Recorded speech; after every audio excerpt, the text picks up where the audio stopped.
Hello friends, welcome to Mighty Kitchen. তো আজকে এখানে রান্না করতে চলেছি চানা পনির।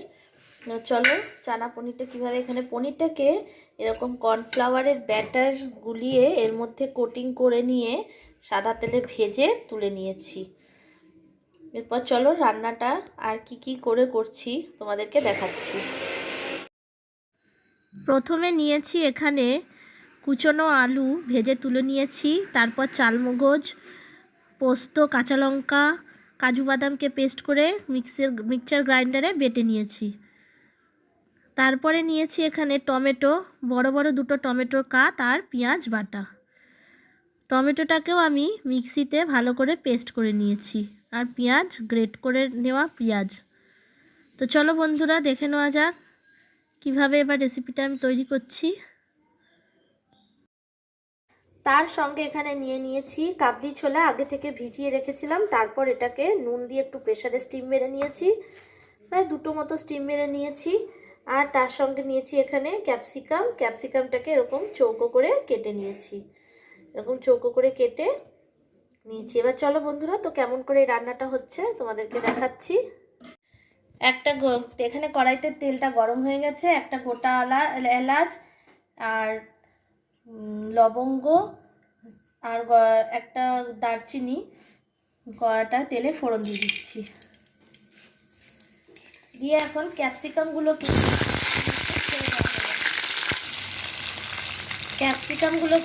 তেলের মধ্যে দিয়ে দিচ্ছি, একটু হালকা করে ভেজে তুলে নেব।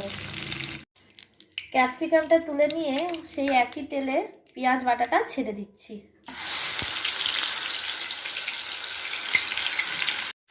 বেটে রাখা পেঁয়াজটা হালকা করে ভাজা হচ্ছে, এখন একটু নুন যোগ করে দিলাম,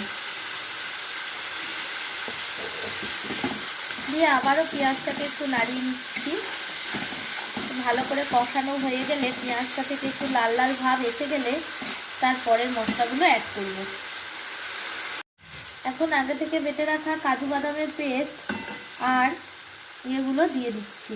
কাজু বাদাম, চালমগজ, পোস্ত, কাঁচা লঙ্কা বাটাটা দিয়ে দিলাম, দিয়ে এখন একটু মশলাটাকে কষিয়ে নিচ্ছি।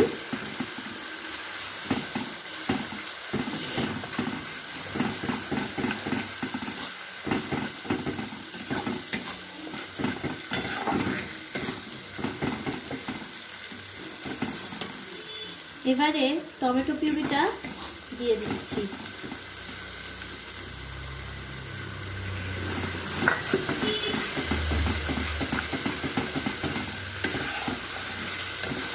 এখন মশলাগুলোকে মিনিট 10 ভালো করে কষিয়ে নেব। তো চলো বন্ধুরা, এভাবে কষিয়ে নিয়ে আবার ফিরে আসছি। এখন এখানে আগে থেকে ভেজে রাখা আলু আর ক্যাপসিকামটাকে অ্যাড করে দিচ্ছি।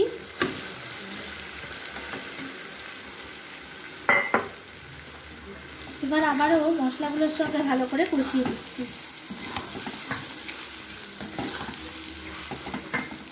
এবার আগে থেকে সিদ্ধ করে রাখা কাবলি ছোলাটাকে এর মধ্যে দিয়ে দিলাম।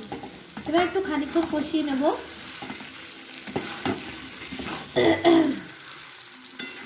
মিনিট 5 মতো কষাতে হবে মশলাটার সঙ্গে, তাহলে টেস্টটা খুব ভালো আসবে। তো চলো বন্ধুরা, কষিয়ে নিয়ে আবার ফিরে আসছি। 5 মিনিট পর এটা কষিয়ে নিয়ে আবারও ফিরে আসলাম। তো কষানোটা প্রায় কমপ্লিট হয়ে গেছে, এখন জল অ্যাড করছি। তোমরা তোমাদের পরিমাণ মতো জল অ্যাড করবে। কেউ যদি একটু বেশি গ্রেভি খেতে চাও তাহলে একটু বেশি জল অ্যাড করবে, আর যদি একটু কম গ্রেভি খেতে চাও তাহলে একটু কম গ্রেভি অ্যাড করবে। তবে যেহেতু এটাতে অন্য কিছু ব্যবহার করা হয়নি, শুধুমাত্র পোস্ত, চালমগজ আর কাজু বাদাম দেওয়া আছে, তার জন্য একটু গ্রেভিটা হওয়ার সময় একটু জলটা পরিমাণ মতনই দিতে হবে। কারণ গ্রেভিটা যখন রান্না হয়ে যাবে তখন গ্রেভিটা ঠান্ডা হয়ে যাওয়ার সময় কিন্তু অনেকটা মাত্রায় ঝোলটা কমে যাবে। তো আর একটু পরিমাণ জল লাগবে, তাই অ্যাড করে দিলাম। এখন এটা ফুটতে একটু সময় দিচ্ছি, 5 মিনিট। এখন এটাকে ঢাকা দিয়ে দেবো। চলো 5 মিনিট পর আবারও ফিরে আসছি কি পজিশন হলো দেখার জন্য। আমি এখন ঝোলটা হালকা ফুটে উঠতেই সানরাইজের চানা মশলাটা ব্যবহার করছি। তো এই সানরাইজের চানা মশলাটা এখন অ্যাড করে দিচ্ছি।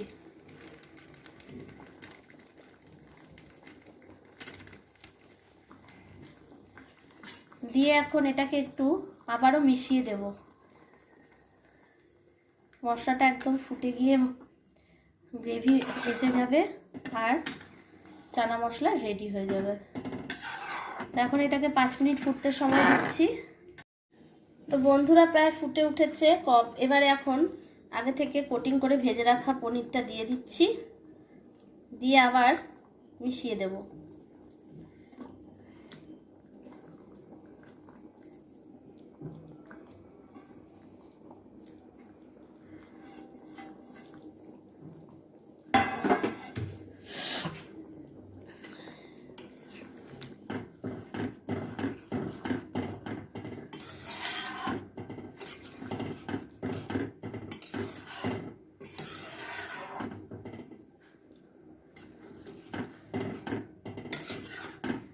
আবারও এটা 2 মিনিট ফুটতে সময় দিচ্ছি, তারপরে সার্ভ করে তোমাদের কাছে নিয়ে আসছি। কেমন হলো তোমরা জানিও।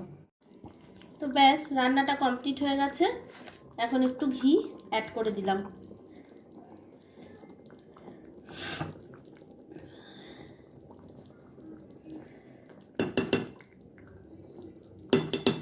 বন্ধুরা এবারে ওটাকে সার্ভ করে নিয়ে তোমাদের সামনে ফিরে আসছি।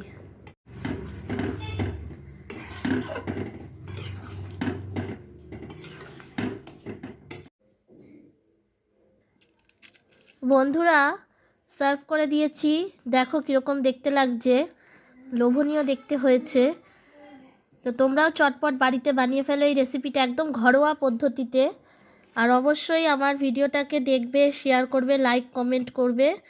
তোমরা আমার ভিডিওতে লাইক দিচ্ছ না, তো please please please subscribe my channel নতুন বন্ধুরা। আর একটা রেসিপি নিয়ে আবারও দেখা হচ্ছে তোমাদের সঙ্গে।